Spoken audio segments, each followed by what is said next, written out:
So I was having a really good conversation with my dad a few days ago, and we were talking about my life here in China, what I like, what I don't like, and he was asking me lots of different questions, and then it came up about the growth of Shenzhen here in China and how fast it's growing, how much is going on here, how noisy it can be some days because of the growth and the speed of it all. And my dad asked me a question which was actually a really good question. He said, well, do you prefer that type of life? Do you like that fast-paced life of Shenzhen in China, or do you miss more of the slower, calmer life back here in Australia? And it got me thinking more about why are these countries in these different phases? Why is it that Shenzhen and China is still very fast and very fast to grow, very loud and all that sort of thing, whereas Australia is actually a little bit calmer, a little bit more slower in its development?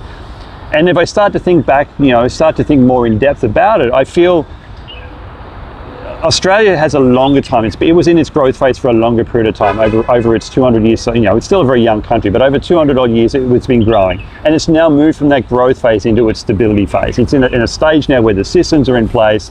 Everybody knows how things work. People that know the lifestyle they're expecting to get out of the different things, and they're happy with that. They don't want to change that. Whereas I think when I compare that to, say, Shenzhen is still very much in a growth phase. Things are constantly changing, things are constantly being developed, and people are feeding off that energy. People like that energy here. People, like I said, are moving from all over China to be part of this in Shenzhen and to be part of that energy. And I think I like that as well. I like to be a part of that energy, but I do crave that slower life, that calmer sort of a lifestyle. And I wish I could find a bit of both, but I don't know if it's possible. But it's got me curious what a lot of people out there would think as well. Do you prefer that calmer lifestyle? Do you prefer more that stability phase?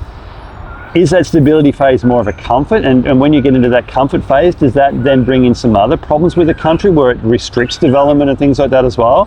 Or do you actually like that more fast-paced development growth phase where things are happening very fast and you can be part of something that's happening? You can be part of developing something that may eventually become part of that stability phase. Be curious to know what your thoughts are.